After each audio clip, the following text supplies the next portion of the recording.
அன்பு நெஞ்சங்களே, இறைவன் நமக்கு தந்த புதிய நாளிலே இறைவனுக்கு நன்றி கூறி இறை வார்த்தையால் நம் வாழ்வை பயனுள்ளதாக மாற்றுவோம்.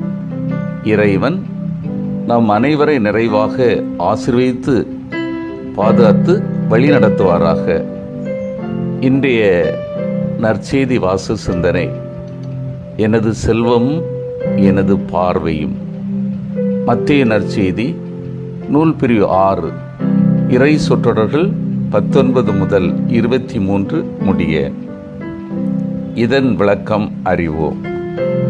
கடவுளால் வரும் பராமரிப்பை விடுத்து சொத்துக்கள் மூலம் பராமரிப்பை தேடுவதும், சொத்துகள் சேர்க்க வேண்டும் என்பதால் சுரண்டியும் சொத்து சேர்க்கலாம் என்பதும் இன்றைய உலக வழக்கம். ஆனால் முற்றிலும் கடவுளை சார்ந்து இவ்வுலக வழக்கத்தை தவிர்த்து நிறைவேறும் இறை நீதியில் யாருக்கும் தனி சலுகைகள் கிடையாது. எனவே விண்ணுலகில் சேர்த்து வையுங்கள் என்ற ஆண்டவரின் அருள்வாக்கை நாம் சரியாக புரிந்து கொள்ள வேண்டும். அதிகமாக தியாகம் செய்தோருக்கு அங்கே கூடுதலான பலன் கிடைக்கும் என்பதாக பொருள்படுத்துவது விண்ணுலகை மண்ணுலக மதிப்பீடுகளால் கரைப்படுத்தும் சிந்தனை. விண்ணுலகின் அடிப்படை அன்பு. அங்கே அன்பு ஆட்சி செய்வதற்கு நாம் நம்மை இவ்வுலகிலேயே ஆயத்தம் செய்து கொள்ள வேண்டும் என்பதே ஆண்டவரின் விருப்பம். இதுவே விண்ணுலகில் சேர்த்து வைக்கப்படும் செல்வம். உடலுக்கு கண் தெளிவை ஏற்படுத்துவது போல நம்முடைய அகப்பார்வைகள் தெளிவையோ அல்லது இருளையோ தரும்.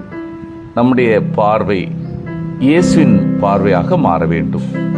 அப்பொழுது முதலாவது நம்மை நாம் புரிந்து கொள்ளுவோம். இரண்டாவது, இறையரசுக்கும் உலகத்தின் ஒப்புதலுடன் நடந்தேறும் சமய, சமுதாய, பண்பாட்டு, அரசியல் அநீதிகளுக்கும் இடையே உள்ள வேறுபாட்டை நாம் கண்டுகொள்வோம். அன்பார்ந்தவர்களே, ஒரு மிகப்பெரிய செல்வந்த ஒருவன் துறவியை சந்தித்தானாம். இந்த உலகத்திலே தான் நினைத்தது எல்லாம் சாதித்து விட முடியும், தனக்கு தேவையானதை எல்லாம் வாங்கிவிட முடியும், என்னால் வாங்க முடியாதது ஒன்றுமே இல்லை என்று தற்பெருமையாக சொன்னானாம். அவர் கூறியதை அமைதியாக கேட்ட அந்த துறவி ஒரு சிறிய ஊசியை கொடுத்து, தயவு செய்து நீங்கள் இறந்து மேலுலகத்திற்கு வருகிற போது இதனை எனக்காக கொண்டு வருவீர்களா என்று கேட்டானாம். கோபம் அடைந்த அந்த செல்வந்தன், இது என்ன முட்டாள்தனமாக பேச்சு, யாராலும் இதனை கொண்டு வர முடியாதே என்று கத்தினான். அதே போலதான் நீ சேர்த்து வைத்திருக்கிற செல்வமும், இதனால் மேலுலகத்தில் ஒரு பயனும் கிடையாது. ஒரு பைசா கூட நீ இங்கிருந்து அடுத்த உலகிற்கு எடுத்து செல்ல முடியாது. பகிர்ந்து வாழ்வதற்கு முயற்சி என்று துறவி தன் வழியே சென்றாராம். வாழ்க்கையில் தேவைக்கு அதிகமாக செல்வத்தை சம்பாதித்துவிட்ட பல பேரின் மனநிலை இந்த செல்வந்தனின் மனநிலை போலத்தான் இருக்கிறது. இந்த உலகத்தில் செல்வத்தை சேர்த்து விட்டோம், இனிமேல் கவலை இல்லை என்று அகம்பாவத்தோடு அறியாமையோடு வாழ்ந்து கொண்டிருக்கிறார்கள். ஆனால் இங்கிருக்கிற சிறு துரும்பை கூட அவர்களால் இறப்பிற்கு பின் எடுத்து சென்று விட முடியாது என்கிற அடிப்படை அறிவு கூட இல்லாமல் இருக்கிறார்கள். இயேசுவின் போதனை இத்தகைய எண்ணம் கொண்ட மனிதர்களுக்கு தான் என்றால் அது மிகையாகாது. இந்த உலகத்தில் வாழக்கூடிய நாம் அனைவருமே எப்போதுமே மறு உலகத்தை நினைத்து நல்லது செய்ய வேண்டியதில்லை. நல்லது செய்ய வேண்டும் என்கிற எண்ணத்தோடு நன்மைகளை மற்றவர்களுக்கு செய்ய முன்வருவோம். இந்த உலகத்தில் நாம் எதையும் கொண்டு வருவதில்லை, அதே போல எதையும் கொண்டு செல்ல போவதில்லை. எனவே இந்த உலகத்தில் நல்ல மனிதர்களை சம்பாதிப்போம், நல்ல செயல்பாடுகளை செய்வதில் நம்மை ஊக்குவிப்போம். கண்தான் உடலுக்கு விளக்கு. கண் நலமாயிருந்தால் உங்கள் உடல் முழுவதும் ஒளி பெற்றிருக்கும்.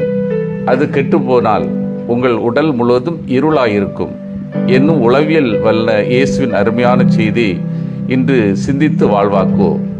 கண்ணே நமது உடல், மனம் மற்றும் ஆன்ம நலனுக்கு அடிப்படையாக அமைந்திருக்கிறது. கண் கெட்டுப்போனால் உடல் முழுவதும் இருளாயிருக்கு என்பது 100 விழுக்காடு உண்மை. இதை பற்றி வேறொரு இடத்தில் பேசு ஒரு பெண்ணை இச்சையுடன் நோக்கியவரும் தம் உள்ளத்தால் ஏற்கனவே அப்பெண்ணோடு விபசாரம் செய்தாயிற்று என்று சொல்லி நம்மை மலைப்பூளாக்குகிறார். ஆம், பாவம் செயலில் இல்லை, கண் பார்வையிலே தொடங்கிவிடுகிறது. எனவே நமது பார்வையை பற்றி கவனமாயிருப்போம். நல்லனவற்றை மட்டும் பார்ப்போம், நல்ல எண்ணத்தோடு பார்ப்போம். நமது பார்வை நேர்மையானதாக அமையட்டும். யோபு, கண்களோடு நான் உடன்படிக்கை செய்து கொண்டேன், பின்பு கன்னி ஒருத்தியை எப்படி நோக்குவேன் என்று தம் மாசின்மையை வலியுறுத்தியது போல நாமும் நமது கண்களோடு உடன்படிக்கை செய்து கொள்வோம்.